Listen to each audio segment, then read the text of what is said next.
안녕하세요. 자, 이번 강의를 맡은 선영학입니다. 자, 강의를 시작하겠습니다. 자, ESG 경영. 이 시간에는 리스크 관리와 브랜드 이미지 제고 측면. 자, 어떤 부분인가 해서 이제 대부분 여러분들 ESG 경영하면은 어떻게 지속 가능한 경영이 될 것인가 라는 것에 리스크 문제가 가장 큽니다. 리스크 문제가. 그리고 결국은 리스크 문제가 해결되면은 브랜드 이미지 제고는 필연적으로 따라오죠. 자, 그런 맥락에서 한번 리스크 관리와 브랜드 이미지 제고 측면의 필요성을 가지고 살펴보겠습니다. 자, 맨 앞에는 항상 여러분들 ESG 경영 개요와 정의해서 우리 앞서 봤던 그런 내용들의 반복입니다. 반복이기 때문에 자, E는 환경, environment, 그리고 S는 social, 사회, 그리고 G는 governance, 지배구조. 자, 그 세 가지 측면, 이 세 가지가 지속 가능한 어떤 기업 경영의 필수 불가결하다.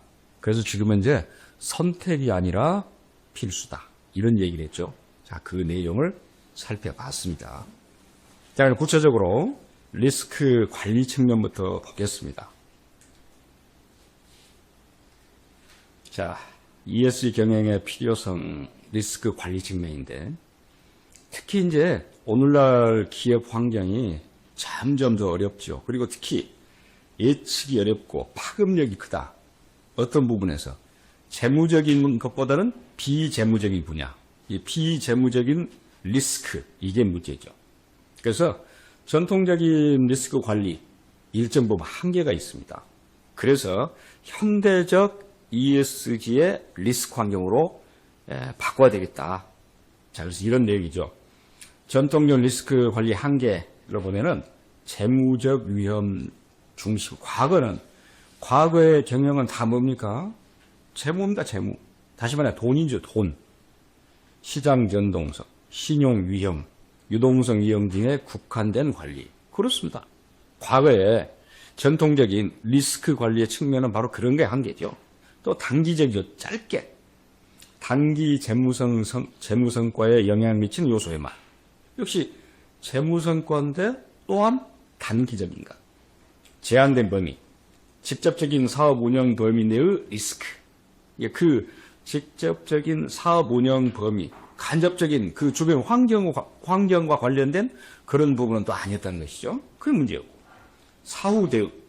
자, 사후 대응이라는 것은 대부분 전통적인 리스크를 극복하기 위한 것은 어떤 문제가 생기고 나서 했다는 것입니다.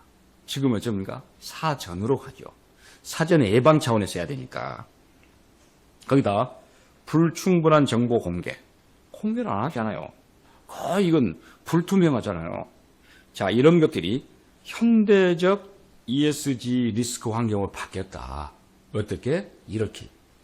기후변화 리스크. 이제는 여러분들 우리 지구상의 가장 큰 문제는 뭡니까? 다른 무엇보다도 온난화, 또 환경, 이런 문제잖아요. 물리적, 전환력 리스크 심화, 이상기후, 탄소세, 배출권 거래질. 요즘은 이제 탄소세를 각 국가 간에 할당돼 있어요. 그래서 어떤 나라들은 탄소를 적게 배출한 나라들은 팔 수 있습니다. 미국이랄지, 물론 우리나라도 그러겠죠. 이렇게 계속적으로 산업 현장을 돌려야 될 나라들은 어쩝니까? 탄소세가 쓰고도 부족합니다. 그러면 그 남은 나라에 사와야 돼요. 이게 바로 이제 기후변화 리스크입니다. 또 사회적 책임. 굉장히 심하죠. 산업안전, 인권경영, 데이터 보안, 다양성, 형평성, 포용성, DEI라 그랬죠? 이런 부분의 책임도 요구되고 지배구조가 투명해야 됩니다. 과거에는 황제처럼 황제 경영 이런 말 썼잖아요. 지금은 그렇게 되면은 시대에 뒤떨어집니다. 또 정보 확산 가속화, 당연히 소셜미디어, SNS, 많죠. 유튜브 이런 기타 등등. 이해관계자 요구 증대. 여기서 이해관계자는 뒤에 자세히 나오겠지만 단순히 경영자하고의 관계가 아니라 고객, 또 직원, 또 그 밖의 관계자들 다 다양한 이해관계자들의 ESG 기대치가 상승했다. 그래서 ESG 경영에서 이 리스크 관리가 과거 전통적인 리스크 관리의 한계를 뛰어넘는다. 그래서 현대적 ESG 리스크 환경으로 이렇게 온다는 것이죠. 그래서 과거와 달리 오늘날에 와서는 이런 리스크의 환경이 많이 바뀌었기 때문에 거기에 맞게끔 그 바뀐 환경에 맞는 그런 리스크 관리가 돼야 된다라고 말합니다. 자, 그렇다면 이제 하나하나 살펴보겠습니다. 자, 일단 ESG니까 ESG에서 맨 첫 번째 파트 환경 리스크입니다. 어떤 맥락에서 또 환경 리스크가 주는 의미가 크죠. 왜? 지금 지구촌은 나날이 병들어가고 있습니다. 여러분들 과거와 달리 지금 어쩝니까? 원래 왜 여러분들 비는 여름철에 집중적으로 오게 돼 있잖아요. 근데 지금은 봄에 오는 비가 여름철 비 못지 않습니다. 또 겨울철은 기후 자체가 이상 난동을 해서 특히 겨울철은 추워야 되는 거 정상이잖아요. 근데 온난합니다. 또 겨울철에도 여름철 못지않은 그런 강한 비가 또 내리게 돼요. 그래서 이런 환경과 관계된 리스크 상당히 심각하죠.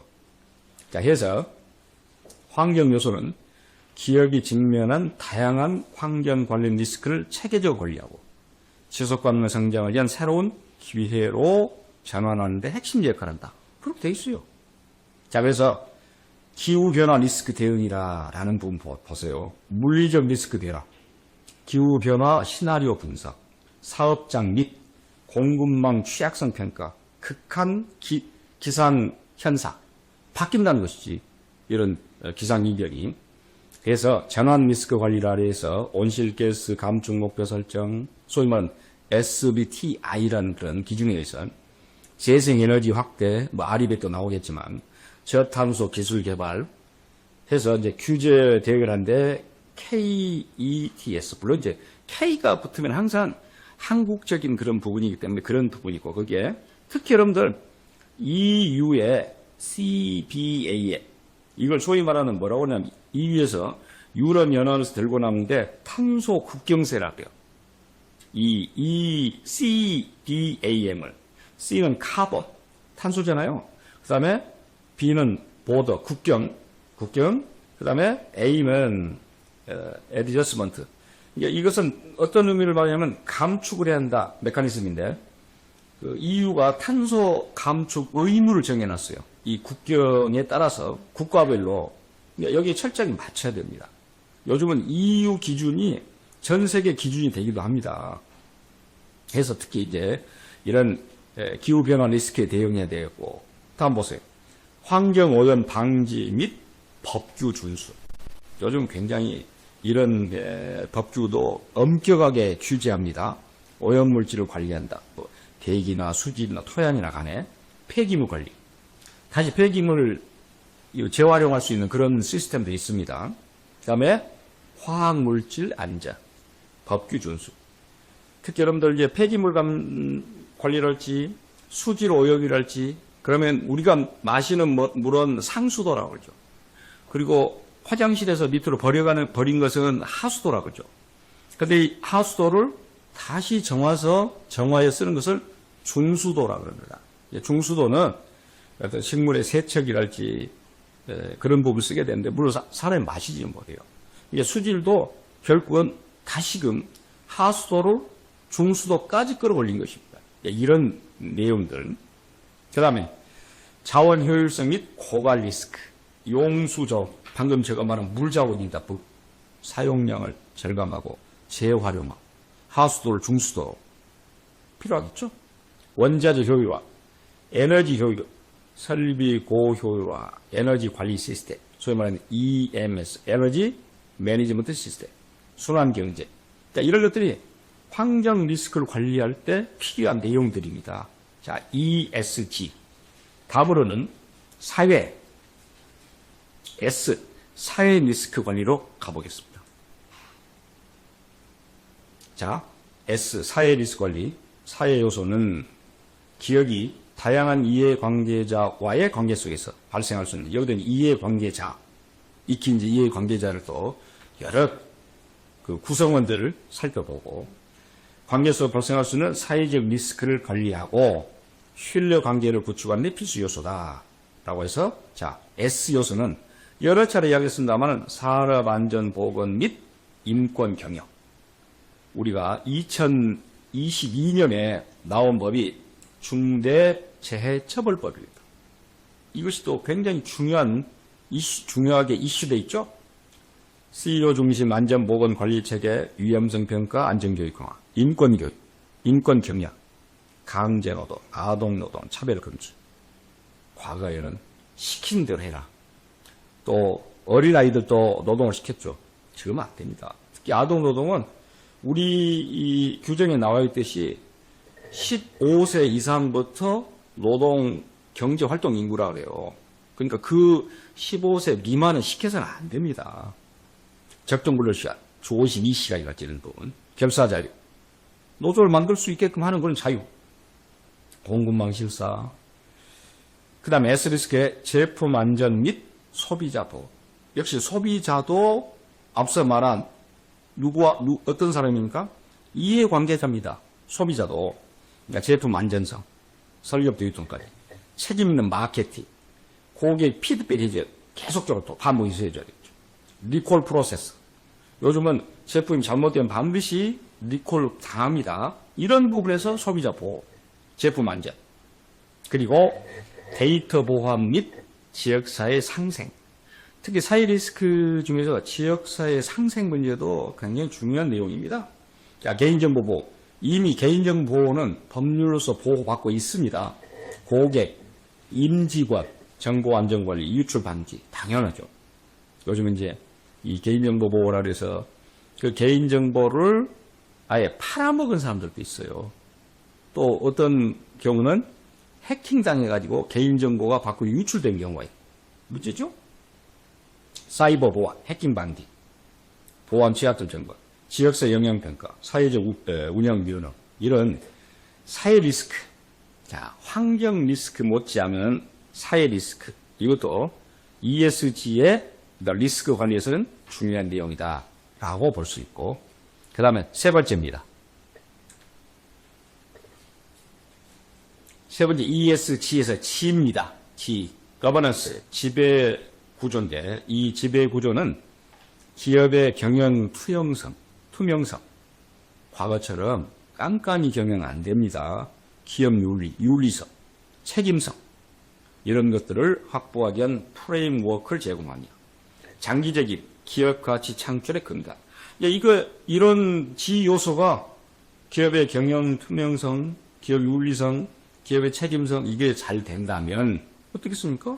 당연히 기업 가치는 상승할 것이고 또 다른 가치 창출도 될 것이고, 그죠? 그래서 지배구조 리스크는 보세요. 부패 방지 및 윤리 경영 확립, 횡령, 배임, 사기. 과거에 그 회사 운영을 하는 데 있어서 황제 경영을 하면서 야기된 대단히 문제가 많았었죠. 자, 윤리 강령, 행동 지침, 반드시 윤리 강령이 필요합니다. 내부 신고제도, 소위 말하는 휘슬블로워, 그거는 내부 고발자, 보호해줘야 됩니다. 반부패 정책, 뇌물, 횡령, 부정청탁 해서는 안 되겠죠. ISO는 항상 인터내셔널 스탠다드에이션 오거니제이션. 그래서 이것은 국제적인 표준기구, 국제 표준기구인데 거기에서 37001, 소위 말하면 부패 방지입니다. 부패 방지에 대한 국제 표준기구에 이게. 이 부패 방지 경영 시스템 도입으로 체계적인 리스크를 관리하자. 필요하죠? 투명하고 책임 있는 이사회. 이사회 자체가 투명하고 책임 있고, 특히 이사회를 사외 이사회도 필요하다 했죠. 이사회 독립성, 다양성. 특히 다양성에서 어떻게 젠더, 성별, 연령별 이런 부분도, 이사회 전문성, 이사회 평가, 그 다음에 내부 통제 시스템. 그러니까 내부 통제 시스템이라는 것은 그 기업 내부에 갖고 있는 기업 스스로 컨트롤할 수 있고, 거기에 내부 회계관리제도, 위원관리체계, 내부 감사, 혹은 또 준법 감시 이런 부분. 그다음에 공정한 정보 공개 및 주주 권리 보호, 투명한 공시. 그러니까 소수 주주, 소액 주주들에게도 일정 부분 이익을 줘야 되겠죠, 당연히. 특히 이제 대주주의 어떤 지배, 제가 말한 황제 경영 그 문제잖아요. 그래서 소수 주주 보호, 주주 환원 정책, ESG 정보 공시. 자, 대표적인 ESG의 바로 G, 거버넌스의 리스크 관리라는 부분을 살펴봐요. 자, 그렇다면 이제 자, ES 경영을 통한 리스크 관리 이렇게 관리를 했을 때 거기에서 나타나는 효과는 어떤 것이냐라고 해서 자, 큰 글씨만 보세요. 사전 예방적 리스크 관리. 과거의 전통적인 것은 사후 관리였죠. 어떤 문제가 야기돼서 문제가 발생해서 관리했죠. 이제는 사전에 합니다. 전사적 리스크 관리 체계. 리스크 관리는 과거에는 운영층, 그러니까 경영하는 측면에서 상부에서만 리스크 관리를 했다라고 하는 지금 어쩝니까? 전사적, 그 말은 회사 전체가, 그러니까 가장 말단 사원에서부터 맨 위에 CEO까지 이렇게 한다는 것. 또한 기업의 회복 탄력성 증대. 자, 특히 이해관계자와의 신뢰, 나와의 이해관계자, 투자자, 고객, 임직원, 심지어 지역사회까지 그게 다 전부 다 그 기업과 관계된 이해관계자입니다. 규제 준수 비용이 절감되고 그렇게 되면 절감할 수 있죠. 자, 이렇게 ESG 경영을 통해서 리스크를 관리했더니 이런 효과가 있더라. 또한 ESG 관리를 하게 되면은 어떤 부분이 있다 그랬습니까? 브랜드 가치를 끌어올리죠. 자, 그래서 ESG 경영과 브랜드 이미지 제고. 아무래도 ESG 경영을 하게 되면 브랜드 이미지, 브랜드 파워. 이게 그 전통적인 경영과 달리 ESG 경영을 하면 이렇게 업된다는 것. 기업의 ESG 성과는 단순한 규제 수준을 넘어 브랜드 가치의 이미지를 결정하는 핵심 요소다. 그 그림에 나와 있는 것은 이해관계자입니다. 소비자, 투자자, 임직원, 지역사회. 해서 현대 소비자와 이해관계자의 변화, 가치 소비. 그 말은 소비자가 단순한 소비가 아니라 이 기업의 제품을 내가 소비함으로써 만족을 느낀 것이야. 가치라는 뭡니까? 그것은 내부적인 주관적인 만족도입니다. 이걸 확산한다. MZ 세대 중심 미닝아웃 트렌드. 미닝아웃이란 말은 특히 MZ 세대 중심인데 특정 상품을 구입하고 공유함으로써 자신의 취향이나 신념 등을 표출한다. 최근 보면 제가 이렇게 대중교통을 타고 다니면서 유심히 봅니다. 특히 이제 휴대폰의 그 종류를 어떤 휴대폰인가 보게 되면 특히 MZ 세대들 보면은 아이폰이 많아요. 거기다 같이 이제 조인하는 또 시계, 워치도 애플워치. 거기에 또 이어폰도 아이이어폰. 이렇게 다 공유된 것이에요. 그런데 나는 이걸 내가 아이폰을 갖고 또 방금 말한 애플워치 또 이어폰 이렇게 애플의 제품을 내가 사용한다, 공유한다. 라면 자신의 취향이나 신념 등을 그렇죠. 저는 그런 유심하게 봅니다. 또 신발도 봅니다. 이런 것들이 정말 미닝아웃이 굉장히 많아요. 이걸 이제 알아야 됩니다. 그렇게 해서 결국 브랜드의 이미지 제고에 굉장히 도움이 되죠. 디지털 플랫폼을 통한 기업 편판 관리, 임직원과 투자자의 인식 변화도 바뀌고 의식 있는 소비자. 아까 말한 가치 소비와 같은 맥락이에요. 의식 있는 소비자. ESG가 브랜드 가치를 높이는 방식은 감성적 유대감, 혼유, 그죠? 위기 상황에서 브랜드 보호, 자발적 브랜드 옹호자의 확보. 이런 것들이 바로 이제 이미지 제고, 이미지를 끌어올리는데 기여한다라고 볼 수 있습니다. 자, 한국 기업의 ESG 리스크 관리 과제인데 이제 숙제입니다. 이것이 자, 한국 기업들이 갖고 있는 리스크 관리 이런 부분에 어떤 과제 숙제가 있다. 한국 기업들은 ESG 관련 요구가 높아지는 가운데 체계적이고 선제적인 리스크 관리 체계 구축이 필요하다. 이런 점에 데이터 기반의 정량적 리스크 평가 그렇게 가야 됩니다. 이제 특히 데이터 기반이라는 말, 공급망 전체의 ESG 리스크 관리, 협력업체, 공급망 전체라는 것은 자사 말고 자사와 같은 협력업체, 하청업체 다 같이 갑니다. 중소기업의 ESG 역량 강화, 대기업뿐만 아니라 중소기업, 지역기업 다 필요합니다. 또 내부 전문가 육성 및 외부 자문을 활용할 수 있고 필요합니다. 지금 뭐 38%인데 앞으로 더 많이 해야 되겠죠? ESG 공시의 투명성 및 신뢰성. 그래서 이런 과제를 안고 있기 때문에 특히 이런 내용, 비용 부담, 전문 인력 부족, 데이터 부재 이것도 시급하죠. 그래서 한국 기업들은 단계적 접근과 산업협력 체계를 통해 ESG 리스크 관리 역량을 체계적으로 강화할 필요가 있다라는 것이고, 자 이렇게 해서 이제 ESG 경영을 했을 때 리스크 또 브랜드 가치 상승 이제는 결론입니다. 결론 ESG 경영 지속 가능한 성장의 필수 전략이다 라고 해서 앞서 봤던 내용들을 결론 지어 보겠습니다. ESG 경영은 단순한 트렌드가 아니에요.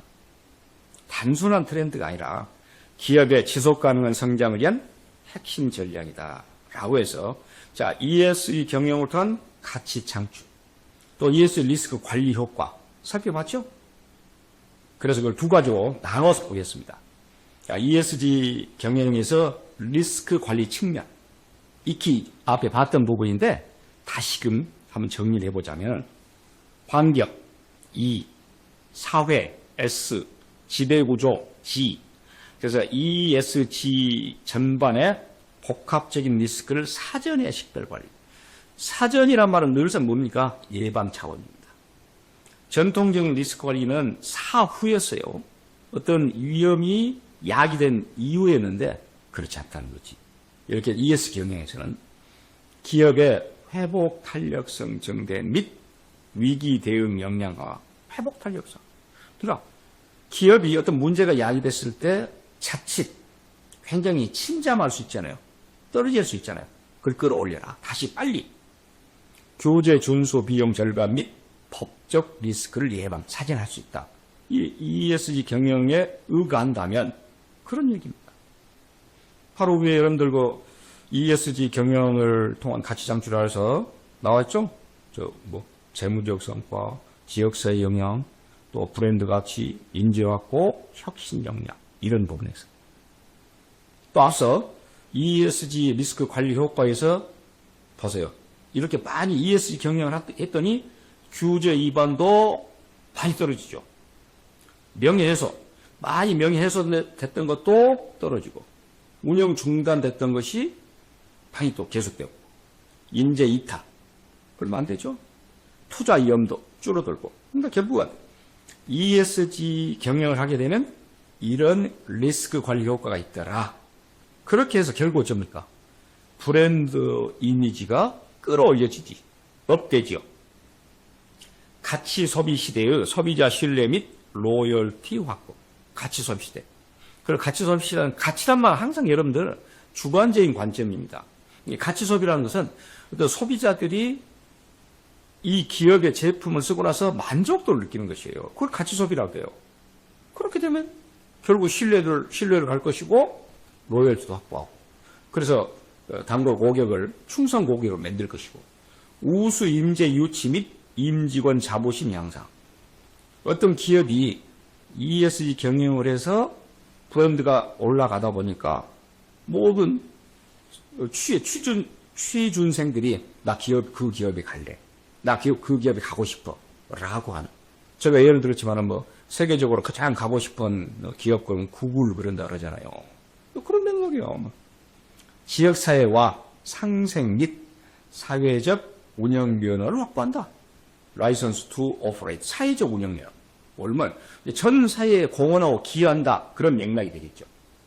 그래서 자, 미래를 향한 ESG 경영 방향이라고 해서 결론 지어봅시다. 자, 비즈니스 전략과의 통합적 접근.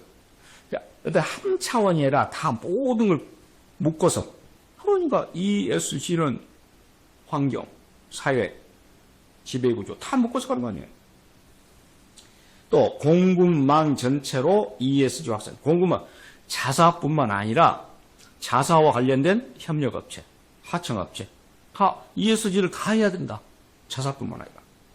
그 다음에 정량적 성과 측정 및 공개. 정량, 실제 보여줘야 돼. 수치로. 정성은 질적이다는 거. 정량은 양적인 부분이니까. 실제 보여줘야 될 거 아닙니까? ESG 혁신을 통한 신규 가치를 창출한다. 새로운 가치. 그렇게 하게 되면 결국은 그 회사의 브랜드 이미지는 점점 더 올라가겠죠. 자, 그래서 결론은 이렇게 ESG 경영을 하게 되면은 리스크 관리, 전통적인 리스크 관리와 달리 ESG의 리스크 관리는 이런 측면에서 또 그렇게 잘 하게 되면은 리스크 관리의 어떤 효과를 보고 그로 말미암아 그 기업의 브랜드 이미지는 훨씬 더 상승될 것이다. 향상될 것이다. 라는 것이 되겠죠. 자, 그래서 ESG 경영을 통하여 리스크 관리와 브랜드 이미지 제고 측면의 필요성에 대한 내용의 강의를 마치겠습니다. 감사합니다.